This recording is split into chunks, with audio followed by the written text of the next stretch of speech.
ഇത് COPD എന്ന് പറയുന്ന അസുഖത്തെക്കുറിച്ചിട്ടുള്ള ഒരു വീഡിയോ ആണ്. COPD എന്ന് പറയുമ്പോൾ ക്രോണിക് ഒബ്സ്ട്രക്റ്റീവ് പൾമണറി ഡിസീസ് എന്നാണ് അതിൻ്റെ ഫുൾ ഫോം. അപ്പോൾ COPD എന്ന് പറയുന്ന അസുഖം നിങ്ങളെല്ലാവരും COPD എന്ന് കേട്ടിട്ടുണ്ടായിരിക്കും. COPD എന്ന് പറയുന്ന അസുഖം ഏറ്റവും കൂടുതൽ വരുന്നത് സ്മോക്ക് ചെയ്യുന്ന പേഷ്യൻസിനാണ്. അതായത് പുകവലിക്കുന്ന ആൾക്കാർക്കാണ് COPD ഏറ്റവും കൂടുതലായിട്ട് വരുന്നത്. പുകവലി മാത്രമല്ല, അല്ലാതെ വേറെ കാരണങ്ങൾ കൊണ്ടും COPD വരാം. അപ്പോൾ അതിലൊന്നാണ് എൻവയോൺമെൻറ്റൽ പൊല്യൂഷൻ, അതായത് നമ്മളുടെ വായു മലിനീകരണം കൊണ്ടും COPD വരാം. പിന്നെ ഒക്കുപേഷണൽ എക്സ്പോഷർ, അതായത് ചില പേഷ്യൻസ് അവർ ചില കെമിക്കൽ ഇൻഡസ്ട്രി, അതായത് ഡൈയിങ് ഇൻഡസ്ട്രി, ഫാബ്രിക് ഇൻഡസ്ട്രി, അല്ലെങ്കിൽ പെട്രോൾ ഡീസൽ അങ്ങനത്തെ കെമിക്കൽ ഇൻഡസ്ട്രി, അങ്ങനെയുള്ള ഇൻഡസ്ട്രീസിലൊക്കെ ജോലി ചെയ്യുന്ന സമയത്ത് അങ്ങനെ വർഷങ്ങളായിട്ട് ആ ഒരു കെമിക്കൽ എക്സ്പോഷർ കാരണം അവർ ആ കെമിക്കൽ ശ്വസിക്കുന്നത് കാരണം അവർക്ക് COPD വന്നേക്കാം ഭാവിയിൽ. അപ്പോൾ ഇതൊക്കെയാണ് COPDയുടെ മെയിനായിട്ടുള്ള റീസൺസ്. അതിൽ ഏറ്റവും കൂടുതൽ സ്മോക്കിംഗ് തന്നെയാണ് COPD വരാനുള്ള ഏറ്റവും വലിയ റീസൺ. സ്മോക്കിംഗ് ആണ്. പിന്നെ COPD വരാനായിട്ടുള്ള ഒരു റീസണാണ്, അതായത് ജെനറ്റിക്. അത് വളരെ റെയറായിട്ട്, അതായത് നമ്മളുടെ ജെനറ്റിക് എന്തെങ്കിലും പ്രശ്നമായിട്ട് ഫാമിലിയിലായിട്ട് വരുന്ന, പാരമ്പര്യമായിട്ട് COPD വരുന്നതാണ് ജെനറ്റിക് കോസ് എന്ന് പറയുന്നത്. അത് വളരെ റെയറായിട്ട് വരുന്ന ഒരു റീസണാണ് COPD ഉണ്ടാകാനായിട്ട്. അപ്പോൾ COPD വരുന്ന പേഷ്യൻസിന് നമ്മൾ എങ്ങനെയാണ് അതിൻ്റെ രോഗലക്ഷണങ്ങൾ ശ്വാസം മുട്ടലുണ്ടാവും, പേഷ്യൻറ്റിന് ചുമയുണ്ടാവും, കഫത്തോടു കൂടിയുള്ള ചുമയായിരിക്കും. ചില പേഷ്യൻസിന് COPD സിവിയർ ആവുകയാണെങ്കിൽ, അതായത് അതിൻ്റെ സിംറ്റംസ് ഒക്കെ ഒരു കൂടുന്ന അവസ്ഥയിൽ പേഷ്യൻറ്റിന് ഓക്സിജൻ സാച്ചുറേഷൻ കുറയുന്നതായിട്ട് കാണാം. ശ്വാസം എടുക്കുന്നതിൻ്റെ റേറ്റ്, അതായത് നമ്മൾ ഓരോ ബ്രീത്ത് എടുക്കുന്നതിൻ്റെയും റേറ്റ് കൂടുന്നതായിട്ട്, നമ്മളതിനെ ടാക്കിപ്നിയ എന്ന് പറയും. അപ്പോൾ COPDയുടെ രോഗലക്ഷണങ്ങൾ ഇതൊക്കെയാണ്. COPD എക്സാസർബേഷനിൽ, അതായത് COPDയുടെ സിംറ്റംസ് കൂടുന്ന സമയത്ത് പേഷ്യൻറ്റിന് പനി വരാം. അതായത് COPD ഓൾറെഡി ഉള്ള ഒരു പേഷ്യൻറ്റിന് വൈറൽ ഇൻഫെക്ഷൻ, ബാക്ടീരിയൽ ഇൻഫെക്ഷൻ, അങ്ങനെ എന്തെങ്കിലും ഒരു ഇൻഫെക്ഷൻ അല്ലെങ്കിൽ ന്യൂമോണിയ അങ്ങനെയൊക്കെ വരുന്ന സമയത്ത് പേഷ്യൻറ്റിന് പനിയൊക്കെ വരും. അല്ലെങ്കിൽ COPDക്ക് എപ്പോഴും COPD ഉള്ള പേഷ്യൻസിന് എപ്പോഴും ശ്വാസം മുട്ടലും ചുമയായിരിക്കും അതിൻ്റെ പ്രധാന സിംറ്റം. പിന്നെ പൊതുവെ COPD ഉള്ള പേഷ്യൻസിന്, അതായത് ചില പേഷ്യൻസിന് പ്രോട്ടീൻ ഡെഫിഷ്യൻസി ഉണ്ടാകാനുള്ള ചാൻസസ് ഉണ്ട്. പ്രോട്ടീൻ ഡെഫിഷ്യൻസി എങ്ങനെയാണ് വരുന്നത് COPDയിൽ എന്ന് വെച്ചാൽ, COPD പേഷ്യൻസിന് ഒരുപാട് കഫം എക്സ്പെക്ട്രേറ്റ് ചെയ്യും അവർ, അതായത് ചുമയുടെ കൂടെ അവർക്ക് ഒരുപാട് കഫം പ്രൊഡ്യൂസ് ചെയ്യും. അങ്ങനെ കഫം ഒരുപാട് പ്രൊഡ്യൂസ് ചെയ്യുന്ന സമയത്ത് പ്രോട്ടീൻ ഡെഫിഷ്യൻസി വരും. കാരണം ഈ കഫം ഉണ്ടാകുന്നത്, മ്യൂക്കസ് ഉണ്ടാകുന്നത് പ്രോട്ടീൻ്റെ ഡീഗ്രേഡേഷൻ, അതായത് പ്രോട്ടീൻ യൂസ് ചെയ്തിട്ടാണ് ബോഡിയിൽ നിന്ന് കഫം വരുന്നത്. അപ്പം സ്വാഭാവികമായിട്ടും പേഷ്യൻറ്റിന് പ്രോട്ടീൻ ഡെഫിഷ്യൻസി വരും. ഒരുപാട് വർഷം COPD ഉണ്ടാവുകയാണെങ്കിൽ പേഷ്യൻറ്റിന് പ്രോട്ടീൻ ഡെഫിഷ്യൻസി വരും. അതുപോലെ പേഷ്യൻറ്റിന്, അതായത് റെസ്പിറേറ്ററി മസിൽസ് ഒക്കെ വളരെ വീക്കാവും COPD വരുന്ന പേഷ്യൻസിന്.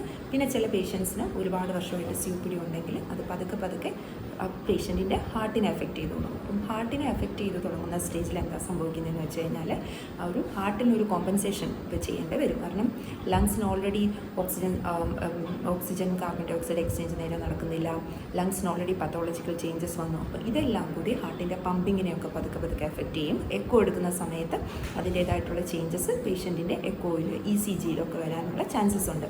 അപ്പോൾ COPDയുടെ നമ്മൾ ട്രീറ്റ്മെൻറ്റ് എങ്ങനെയാണ്, COPD നമ്മൾ ഡയഗ്നോസ് ചെയ്യുന്നത്, എങ്ങനെയാണ് കണ്ടുപിടിക്കുന്നതെന്ന് വെച്ച് കഴിഞ്ഞാൽ, നമ്മൾ ഒബ്വിയസ്ലി പേഷ്യൻ്റ് വരുന്ന സമയത്ത് നമ്മൾ ആദ്യത്തെ ബേസിക് ഇൻവെസ്റ്റിഗേഷനായ ചെസ്റ്റ് എക്സ്റേ എടുത്ത് നോക്കും. പേഷ്യൻറ്റിന് എക്സ്റേ എടുക്കുന്ന സമയത്ത് നമുക്കതിൽ COPD ചേഞ്ചസ് കാണാനായിട്ട് സാധിക്കും. അപ്പോൾ എക്സ്റേ അല്ലാതെ നമ്മൾ സ്പ്യൂട്ടം കൾച്ചർ, അതായത് നമുക്ക് കഫം കൾച്ചറിന് വിടാൻ പറ്റും. കഫം കൾച്ചറിന് വിടുന്ന സമയത്ത് ഏത് ബാക്ടീരിയ ആണ് ആ സമയത്ത് പേഷ്യൻറ്റിനെ ഇൻഫെക്റ്റ് ചെയ്തിരിക്കുന്നതെന്ന് അറിയാൻ പറ്റും. അതനുസരിച്ച് നമുക്ക് ആൻറ്റിബയോട്ടിക്സ് വേണമെങ്കിൽ ആഡ് ചെയ്യാൻ പറ്റും. പിന്നെ നെബുലൈസേഷൻ, അതായത് ബ്രോങ്കോ ഡയലേറ്റേഴ്സ് എന്ന് പറയും. അതായത് COPD വരുന്ന പേഷ്യൻസിന് ശ്വാസം മുട്ടൽ വരുന്ന സമയത്ത് നമ്മൾ കൊടുക്കുന്ന മെഡിസിൻസ് ആണ് ഇൻഹേലേഴ്സ് അല്ലെങ്കിൽ നെബുലൈസേഷൻ.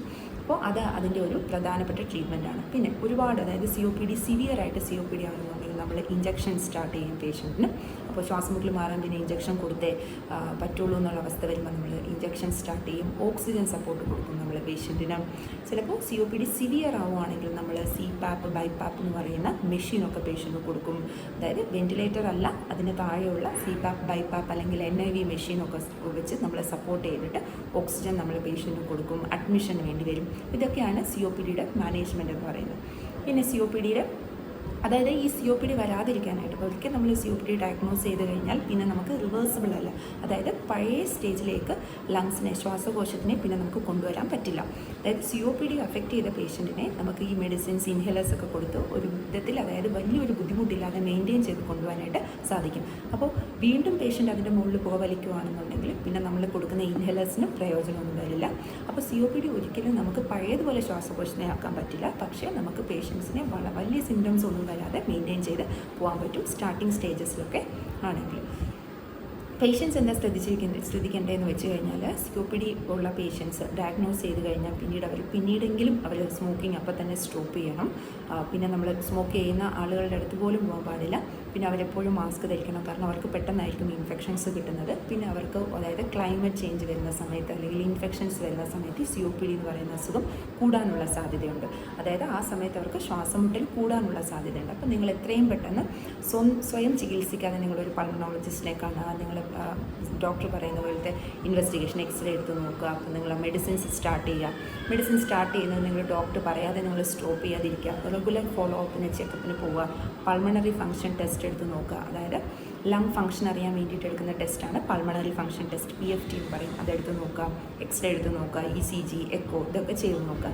ABG അതായത് പ്രധാനപ്പെട്ട ഒരു ഇൻവെസ്റ്റിഗേഷനാണ് ABG, അതായത് ആർട്ടീരിയൽ ബ്ലഡ് ഗ്യാസ് അനാലിസിസ് എന്ന് പറയും. നമ്മൾ ഡയറക്റ്റ് ആർട്ടറിയിൽ നിന്ന് എടുത്തിട്ട് ബ്ലഡ് എടുത്തിട്ട് നമ്മൾ അതിനകത്തിൽ oxygen, carbon dioxide, bicarbonate അങ്ങനെ കുറേ കെമിക്കൽ അനാലിസിസ് ചെയ്യുന്ന ഒരു ടെസ്റ്റാണ് ABG എന്ന് പറയുന്നത്.